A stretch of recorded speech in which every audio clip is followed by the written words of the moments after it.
This is the BiggerPockets Podcast Show 738. Never be discouraged by a lack of results. Only get discouraged when there is a lack of progress or pattern recognition. You may take the wrong path 9 times, hit a dead end, come back, but now you know the wrong 9 paths, and then the next path you take will be the right one, and you'll have an advantage over everybody else. Some people get lucky and they hit the right path on the first try, and then they assume this is how real estate investing works, and then they take the next 9 paths are all the wrong ones, and they lose a lot of money because they made those mistakes. So as long as you are recognizing patterns in what you did, like you said, this is not the right realtor, this is not the right type of property, this might not be the right market, you are making progress, okay? Don't just measure how many deals you close as the only result that you're measuring. What's going on, everyone? This is David Greene, your host of the BiggerPockets Real Estate Podcast. You already know this. We're the biggest, the best, the baddest real estate podcast in the world, with the 2 most handsome co-hosts in the space as well. This is me and Rob Abasolo bringing the heat today with our last episode with our 3 mentees. In today's show, we're going over Philip, Wendy, and Danny's journeys, their stories, giving an update on where they are in their real estate investing journey, what's gone well, what hasn't gone well, and what they're going to be doing in the future. It's a very nice bow to put on this journey that we've had. Rob, are you shedding a little tear over there? I am a little proud dad tear over here because I feel like they've all just had really massive wins, and it's like I'm nostalgic, right? Because it does remind me of when I was getting into real estate and what it was like to have those few big wins at the beginning of your journey that really, lit the fire for what would eventually become, my real estate portfolio and everything. So it's cool to see this at the beginning of their journeys, and just how much progress you can make in 90 days. Yes, the wonderful bipolar cocktail that is real estate. Equal parts fascinating wonder and crippling anxiety rolled into one stiff drink. And in today's show, we have all of that and more. You're going to hear about deals that were put into contract and what they can do moving forward. Backup plans to backup plans. Things that started off and did not go well, and how we're backing up and coming up with a new plan, and ways personal growth happened and market conditions have changed, and our mentees have pivoted and adapted to them. Before we get into the show, today's quick tip. What is your next 90 days going to look like? Look, if you give yourself an entire year to get something done, it usually doesn't get done. But if you break your year into 90 days and you set a hard and fast timeline regarding what you're going to do during that time, things can change. We like to use the acronym GPA: goals, planning, and action. Have you set goals? Have you come up with a plan? And have you taken action on that? Don't waste the year. Ask what your next 90 days are going to look like. All right, Rob, anything you'd like to get in before we get to our first mentee? Yeah, just stick around until the very end so you can get a nice little send-off of our little baby birds going off into the world of real estate, and so that you can find out perhaps the best domain name I have ever purchased. Ever. It is such a great domain name, and I talk about it at the very end of the episode. I was going to say the same. That one simple hack can make people billions. All right, let's get to it. Philip, last time we talked, you were working on how to negotiate a timeline that works for you when you have a counteroffer, as well as getting the details about all the regulations and the code rules where you're hoping to develop land. So walk us through your update. Yeah, so since we talked, I got a 22-acre property under contract that's within my zone that will work for the retreat center. We're really stoked. And just to make it as difficult as possible, there's all sorts of hair on the deal. There's a bunch of manufactured homes that are unpermitted. There's certain access issues, but we've spoken with a number of folks that have expertise in zoning and also due diligence, and so far they all seem like things that we can move through, and that there's a solution for still making this property could still be the right one. And a huge part has honestly been reaching out to and talking to a bunch of people that are way smarter than me. Mm-hmm. That's essentially where I'm at. Can you share some of the deets, as Rob would say? Yeah. So, shout out to some of the advice you gave me a while ago. So it was listed for 1.3, and for me, the property was in really poor condition, a ton of junk. We're budgeting for cleanup and all this, and demo potentially of some of the structures on there. And so my initial offer was at $715, which in the classic style, I was told to take a hike. And then 2 weeks later, I submitted another offer at 775, and then they came back 950, and we're under contract right now for 850. Whoa. Ooh. Dude, first of all, congratulations. Like, the way you said that when you were explaining this was very nonchalant. It's kind of a big deal. Like, you're under contract on the property, regardless of some of the hair that's in the offer right now and in the deal. I think it's really cool, man, because I got to imagine you feel pretty good to at least lock something up. Regardless of how it turns out, at least you're in your first accepted offer and you're ready to rock. Yeah, no, I'm beyond stoked. And a lot of the community that has been really supportive of this process, they're all, it's like I'm the one that's sort of leading the charge, but I definitely don't feel like I'm doing it alone, which is really firing me up a lot about this project. All right, I have some actual practical questions, but before I get to those, I want to ask you a riddle. Are you ready? Yeah. What do you call an offer on a deal that has a lot of hair in it? What do you call an offer on a deal that a hairy deal? That's not bad. Actually, that's a good guess. Anyone else want to guess? An escrow? You're in escrow? Actually, this came from our producer, Eric. Oh, I got it. Okay. An offer, but F-U-R. That would be good, too. We were actually going with something more specific to you, Rob. It's a coiffer. The coiffer. Also very good. I'll so take this that. coiffer was accepted. Congratulations on that, Philip. Yeah. Now, I do want to ask you, like, when you say hair, can you give me a couple of, like, what it is that concerns you about this deal so maybe we can give you some advice going forward? Yeah. So the one that's the most present with me right now is that I was on my phone with my agent this morning, and it turns out that the tenants that are on the property, the seller has not told them that he is under contract, and he's not told them that they're selling. So we've been assured that he's going to be having that conversation in the next couple days, or at the latest by March 1st. But my timeline is getting really, I'm extending my timeline because now I don't really know what the deal is going to be with the tenants moving out. And then also I have not seen the inside of there's 3 manufactured homes on the property. I haven't seen the inside of them. Our business plan works with even just demoing them out and putting completely new stuff in there. But it's definitely of concern to me, like, what's the status of these, and are they usable? All right, here's the advice I'm going to give you moving forward. This is good for everyone to hear.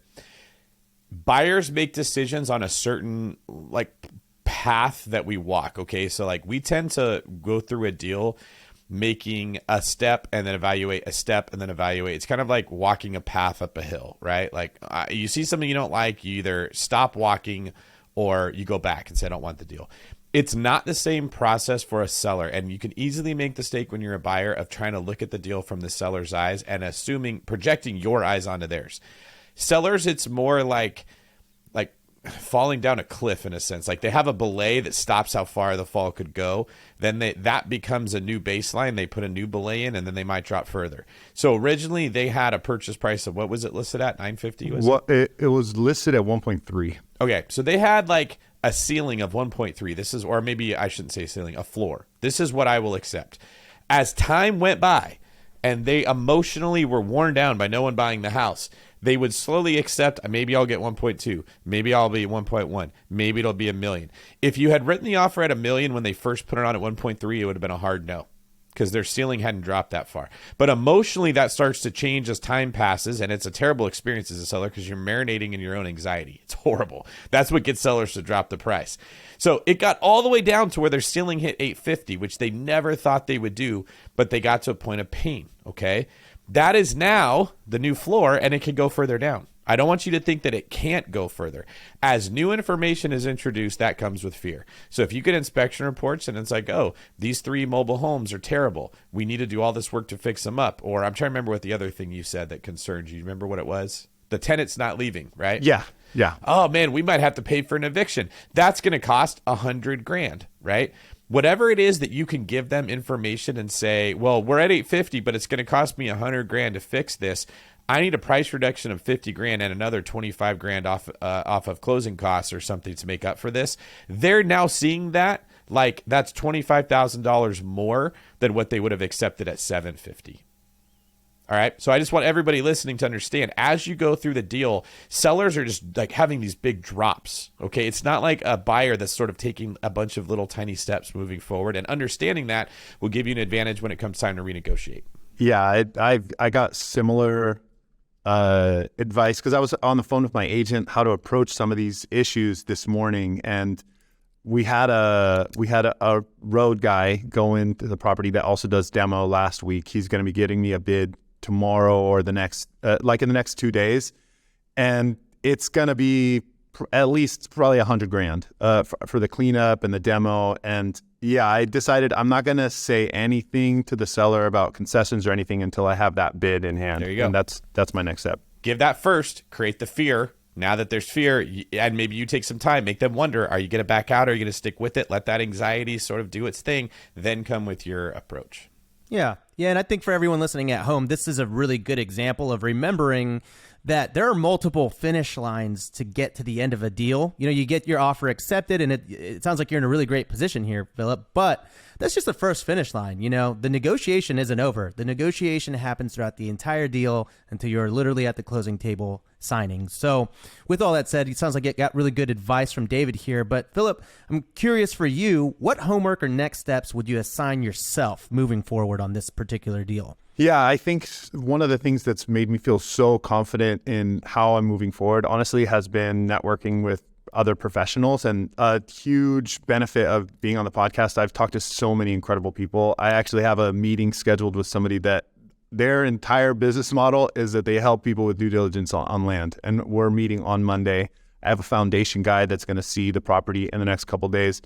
All of these people have so much more knowledge in their area than I do. And really, I only feel confident moving forward as much as I do because they're on my team, you know? So yeah, just keep networking and keep getting advice from people that are smarter than me. Great. That's great. And I also will say that the due diligence people that you talked about, it might be expensive, but I promise the cost of that is worth its weight in gold because they will help you so much. They'll help you get through the process a lot faster than you could yourself. Awesome. All right. Thank you for that, Philip. Appreciate your update. Wendy, last time we talked, you had decided to house hack your Vegas property. Walk us through where we are with that. Great. So I feel like I've gone 2 steps forward, 1 step back sometimes, and perhaps I'm not the only one that this happens to in real estate.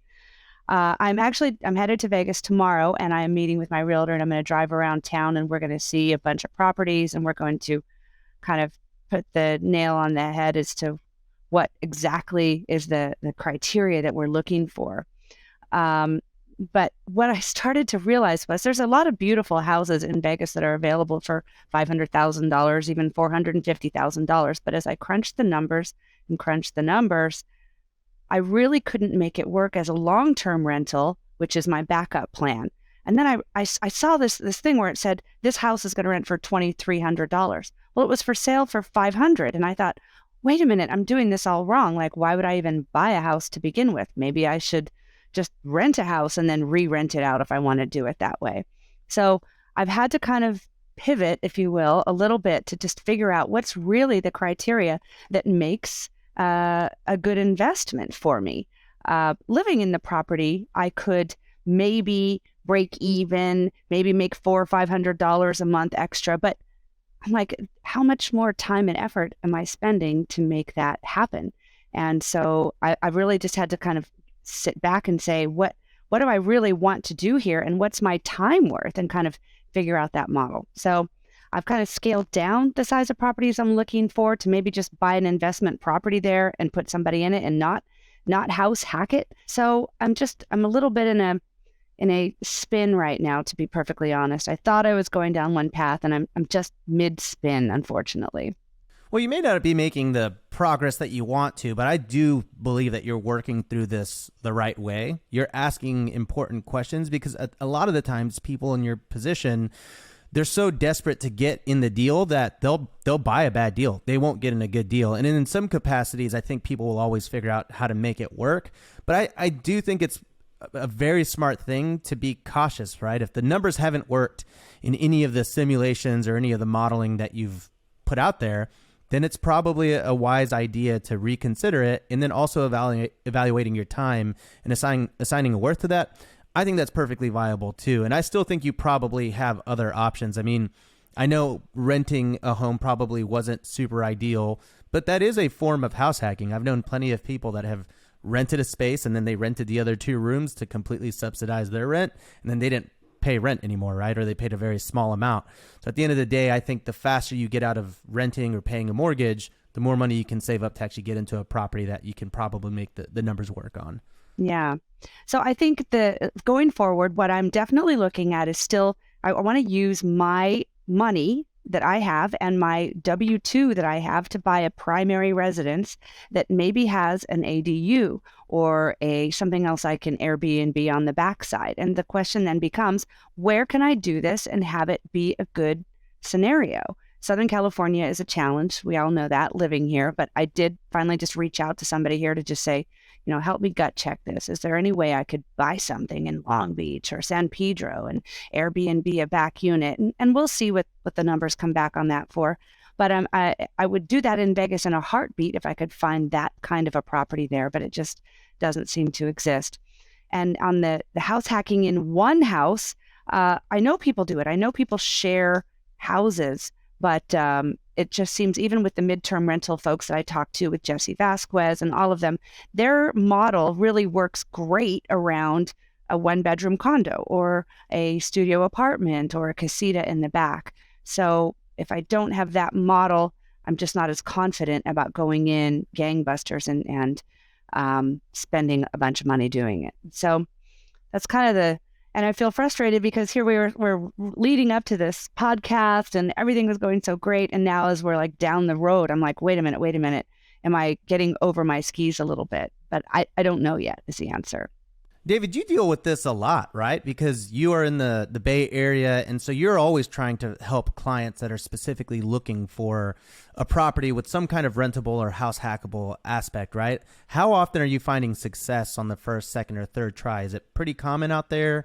What kind of advice do you think you could give to Wendy here? Because I know you're sort of the pro at this. I think for Wendy, it wasn't so much that she wasn't going to find success on the first try. I think either your criteria changed a little bit, Wendy, or you just didn't factor in some of the criteria in your search. So when you said I wanted as a backup plan to work up as a long-term rental, immediately almost all track housing is going to be out the window if it's in a growing market. Mm-hmm. So like you're not going to find 1% rule stuff or something close to that in the single family residential space with 1 unit to rent, track houses that can't be modified in a hot market. When I say hot market, I just mean a more expensive than average market, like not the Midwest, right?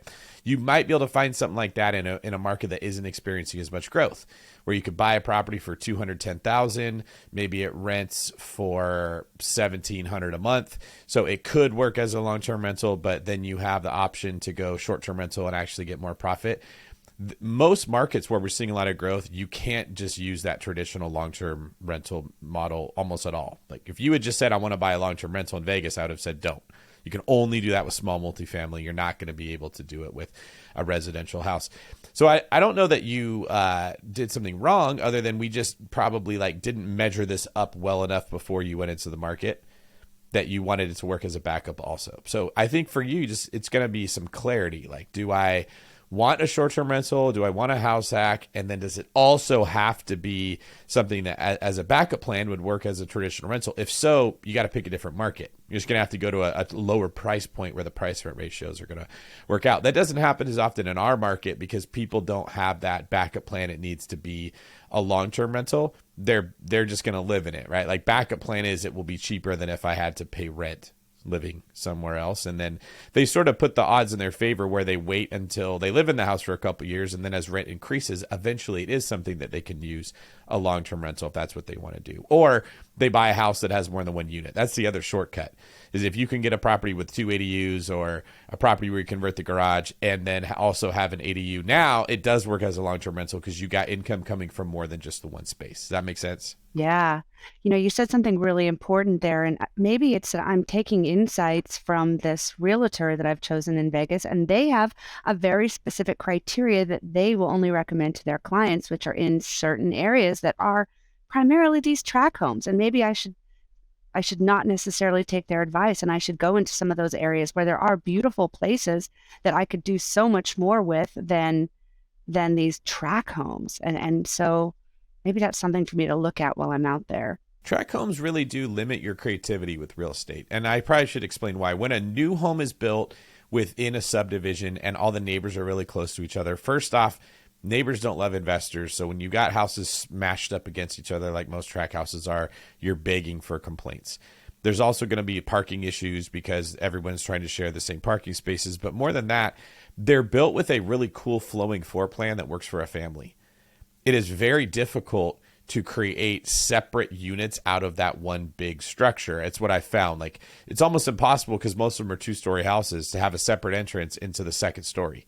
Now, when you buy houses that are older, they're on a hill, maybe they were 1,100 square feet when they were built in the 40s, and then in the last 70, 80 years, they've added on several times to the house. The way they added on make it very easy to create separate units out of those homes. And track homes tend to be newer because it's like a new way of building houses. So that's why we're saying you're limited when you're looking for that. But that is what most agents are going to be used to selling because that's what most home buyers are wanting. So I don't know that you made a mistake here. I think you learned something because you took action. You probably wouldn't have got to the point that you would have realized Vegas won't work if I want to cover my bases with this backup plan if you hadn't have taken some steps moving forward. So you walk down the path, you hit the dead end. You're going to go back. You're going to find another path armed with the new knowledge. Rob, what say you? Yeah, I would say looking back at your 90-day journey, you've made a lot of progress. That doesn't, just because you're not in a deal does not mean you haven't progressed, right? We've figured out what you don't want. We figured out what won't work. We've examined your professional path and what you want out of that. And even though you're not in a deal now, I just feel like you at least have the clarity on, okay, this stuff's not going to work. Now, move that over to the side and continue down a path of figuring out what other markets can work for you. So I don't want you to feel bad that you're not in a deal because I think you've gotten a lot more out of this than you probably realize. I'm sure. I've gotten a lot out of it. Lost a lot of sleep, but I've gotten a lot out of it.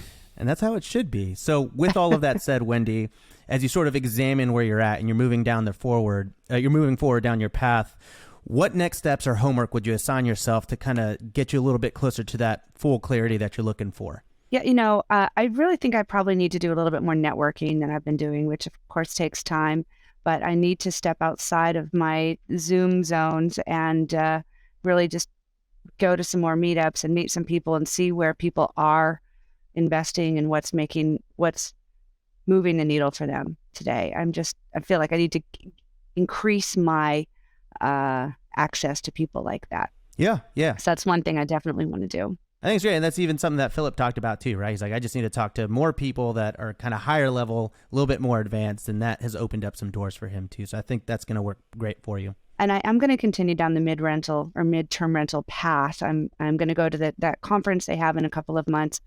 And I'm not throwing that baby out with the bathwater. I just got to keep crunching some numbers. And I am going to be in Vegas the next several days, and I'm going to look there while I'm there and just see if there's something I can find or an angle that works. Maybe not necessarily a property, but narrow down my criteria so I'm not just, crunching numbers for 4 hours every night and saying no to every deal that comes past.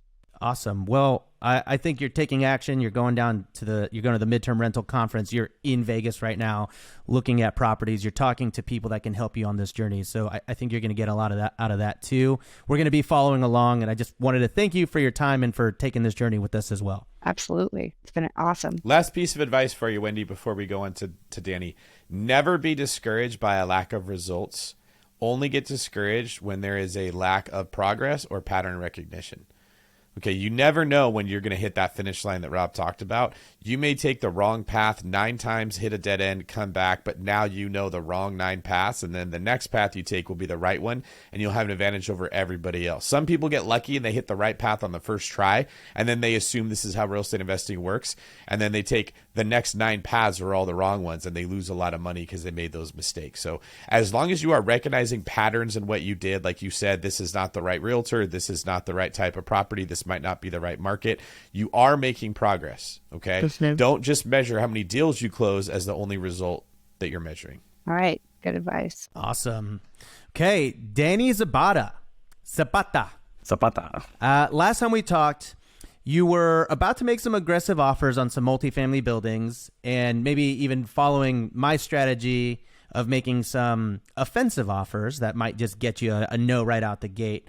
Walk us through some of the updates on your end. Yeah, so I did wind up making some offensive offers because honestly, when I'm looking out there, that's what works for me.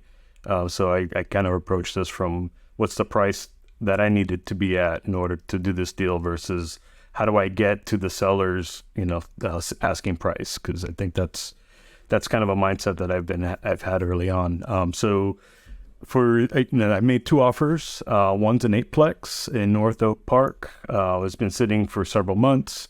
It was listed for $1.9 million. I offered $1.05 million, which is a very aggressive offer.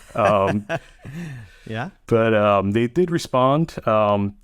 It wasn't an outright no necessarily, but they did kind of come back with their limit. So they said, we can't take anything under $1.7 million. The seller's looking for, to get into the next property, and that's what they need. So that's kind of where we're at there. We'll let it sit for a little bit longer. It has been sitting for a while, so and continue that conversation. And another property that I put an offer in was a 12-plex in Southland Park area, Sacramento. That one's a little newer listing. Started listing in the beginning of January for $2.9 million. Offered a less offensive offer of $2.25 million. But they seem to be more offended than the previous offer. So they were just like, hey, we're not even going to look at your offer. We haven't been responding to anything under list. Basically, go away. But, I still plan to follow up on there and kind of follow the progress because that one in particular, I like the area the most out of the 2.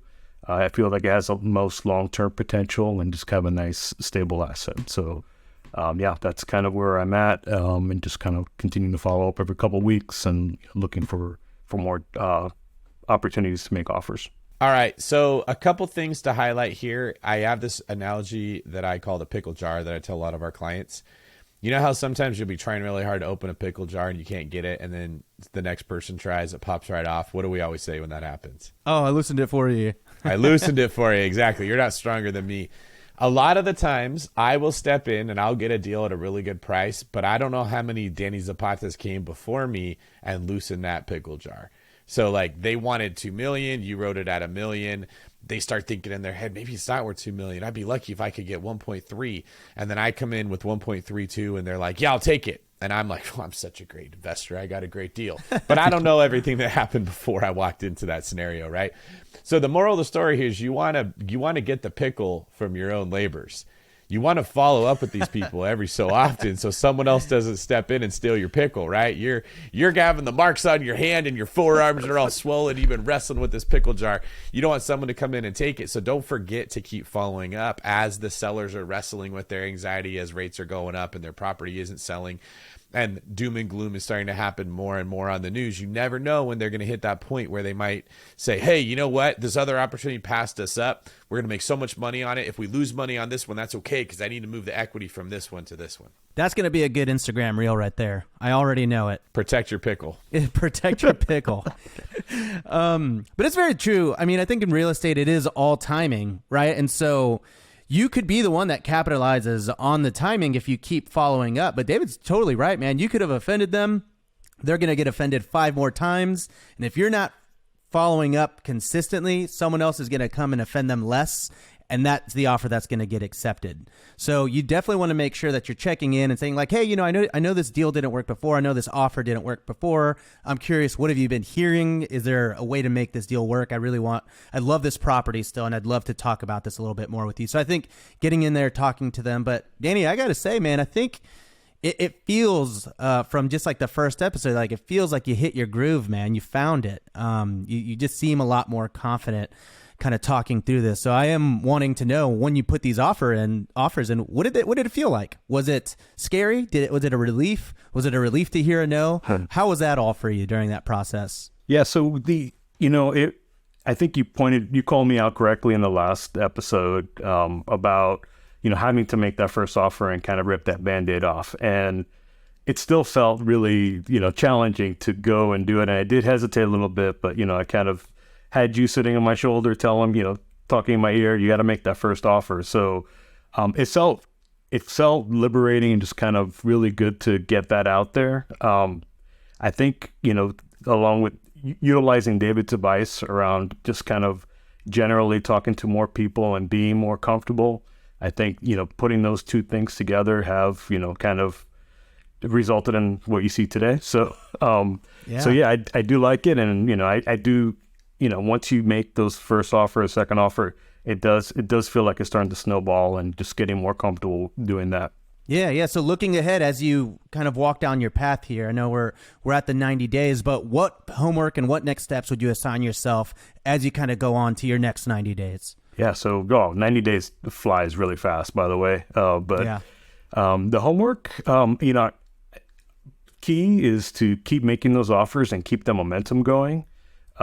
Additionally, I'm finding, as I'm collecting more data over the months, there isn't a ton of properties that fit this buy box, this 10 to 20 multifamily buy box. So now I'm thinking, as I'm kind of churning through the existing inventory, what else do I need to do next? So I think about two things. I think, are there ways to create more opportunities, things that are not necessarily listed, things that I learned, from the single family and the small multifamily world, where you kind of go bird dogging or talking to people that have properties that may not be up for sale now, and just kind of continuing, having conversations with them and seeing, where there's opportunities to go and put offers in, or say, hey, are you looking to sell? If you're ever looking to sell, give me a call.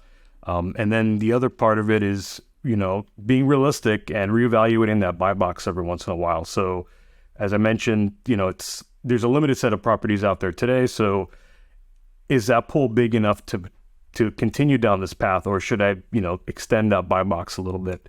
In the beginning, I think the first episode, Rob, you had talked about, you kind of pushed on me. Is this really where you want to be? Have you thought about other things? So I am not necessarily changing my buy box, but I feel like I'm open to expanding a little bit more. So taking, instead of that 1 10 to 20 unit, are there opportunities for a couple of 8plexes? Are there different ways that I can look at it and make that similar numbers or similar goals work, just kind of approaching it from a different way? It's good, man. The more you open that buy box, the more of those opportunities will start falling in your lap. Things that you probably had in front of you the whole time that now you're just like, ooh, that actually seems like a cooler deal than I remember.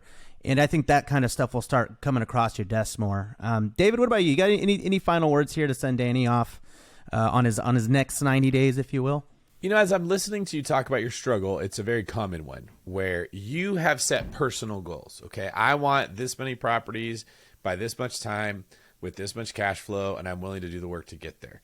What I realized as you were talking is oftentimes real estate does not line up with our personal goals. Like what the market's doing can sometimes be working against you. So imagine that you're in a river and there's no current at all. You got to swim really hard to get where you want to go. Well, sometimes the current goes with you and it makes it much easier. This current of real estate flows with you. It flows fast, it flows slow, and sometimes it flows against you and you're swimming against the current, which is kind of the case of where we are right now.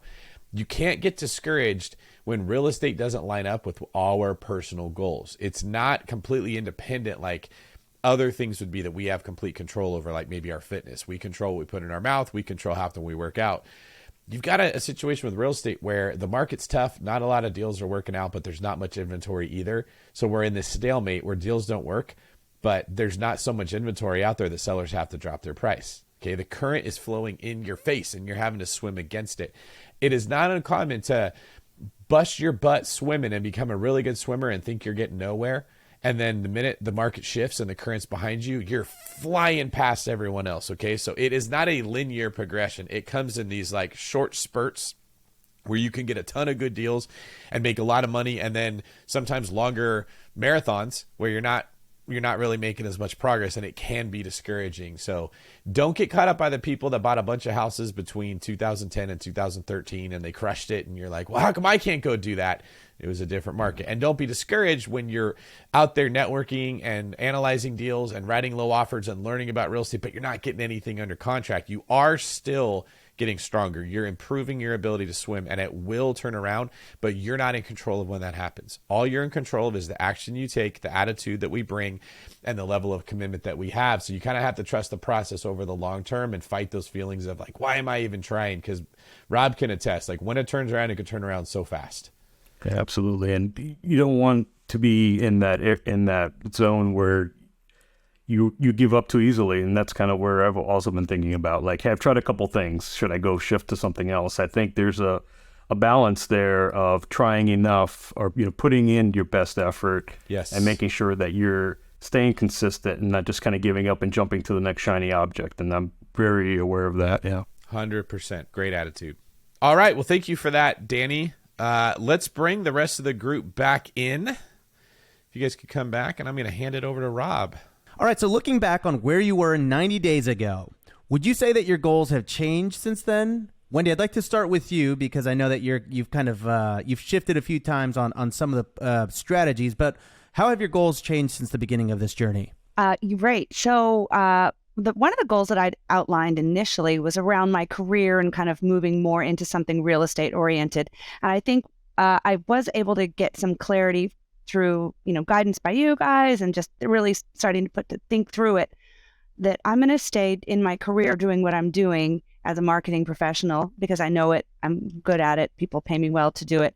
And I'm going to, until I'm at the point where I'm doing something in real estate that a job kind of comes to me. I'm not going to go try to be a loan processor or go try to be a syndicator. If something works in what I'm doing, whether I'm doing short-term rentals for myself and then I decide to take that on, that would be the better career path for me, that I could get into it that way. But in the meantime, kind of stay on the sidelines.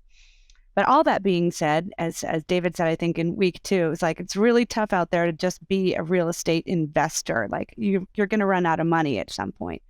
So what's my next move there? And considering I've got 9 houses that are turnkeys now, and those bring in some income to me, the next step was to invest some more of my own money or find partners to do something else. And so the goal that I had there was to find a house that I could live in, maybe have an ADU, maybe house hack it. And that has, I've honed what I want a little bit on that. This is a good time for me in my career and the timing in my life for me to buy something that allows me to do that. And so my goals haven't changed, but I think I've done a lot of work to hone what that should look like. First, I think we talked about me moving into my Colorado property next year, and I could still do that, but I think now's the time for me to buy something else and turn that into it. So those goals haven't really changed, but I've honed them a lot more just through your tutelage. Yeah, totally. Well, thank you for that, Wendy. Philip, how about you? Yeah, I think some of the feedback that you were giving Danny about just following up and not being afraid to submitting an offer that you're told is ridiculous or offensive. I think those are things that I had a certain self-consciousness about, and I just kind of was like, all right, I'm going to trust these guys. They have more experience than me, and it definitely worked in my favor to just put the number that works for me. And if they tell me to go away, I'll fine, but I'm going to come back in a week. Mm-hmm. And so, yeah, my original goal was to get the retreat center under contract. That's something that we have right now. And sort of a little different from Wendy, I'm finding so many people that want to help with the vision that I have. And honestly, I'm running out of bandwidth with the number of things that I'm doing with my career and with responsibilities that I have with my family. I'm getting, when this comes out, I'm getting married like 2 weeks after this episode releases. So my bandwidth is super thin, and really like the most important thing is the retreat center and locking that up in a good way. And I think just focusing on that is going to really pay dividends. And what would you say would be your biggest win that you've experienced throughout this process? Yeah, I mean, the way that my network has been growing has been so cool. I have talked to so many people that have a lot more experience than me, certain people that have capital and they're interested in investing, but really just feeling confident moving forward with the land and the retreat center. That is Still, we haven't closed yet, so that I'm not going to check that off. I've completed it or something like that. But I'm definitely, it's going to get done. So I'm really excited about that. I feel great about it. Well, it gives you hope, right? I know you said that you're not through the deal yet, but sometimes hope is a win because at the beginning of all of this, you're going roadblock against roadblock. You don't know things. You don't know how to maneuver it. And it can be very discouraging, but getting something in contract is like, wow, like things are shaping up for me. And even if it doesn't work this time, at least I have this one win to give me hope for the next time that I go under contract. So that's huge, man. Thanks for sharing. Thank you. Danny, what about you? How has your thinking changed over the last 90 days? And what about your actions? Yeah, so my thinking has changed. I think I can categorize it as moving from more of a bookworm mindset to more of a networking mindset where I've always been somebody to really, not necessarily analysis paralysis, but dig deep and learn as much as I could about things. And I felt like in the beginning that kind of limited me to taking action. So just being able to shift from that, constantly sharpening your axe and taking that big swing to finding a balance where, okay, I think the axe is sharp enough. Now I need to move on to the next thing. I need to build up this network. I need to talk to more people. I need to go take some action and put those offers in. I think that mindset is the biggest shift for me. And I guess for my actions, these 90 days, similar to Philip, these 90 days, when you're adding, these kind of goals on top of your daily life and all the things that you have going on, it's really forced me to prioritize what's important and figure out ways, instead of kind of being crushed under the pressure, figure out ways to make sure I can get these done. How do I get these things done? Mm-hmm. From our last podcast, making the most of my in-between time, figuring out, what are the highest and best value things I can do with my time, and what needs to get done, but I don't necessarily have to do them. So I've engaged, virtual assistant, and leveraging my partners more have really given me the opportunity to open up and spend more time on what I think is the most important things. Success is a function of who we become, not just what we do. Right? Now, we often say taking action is required to have success, but that's because taking action improves who you are. And then as who you are improves, success finds you. And it's one of my favorite things I've found about your journey here, Danny, is you've embraced the fact that parts of you need to improve or parts of you need to change, become more flexible.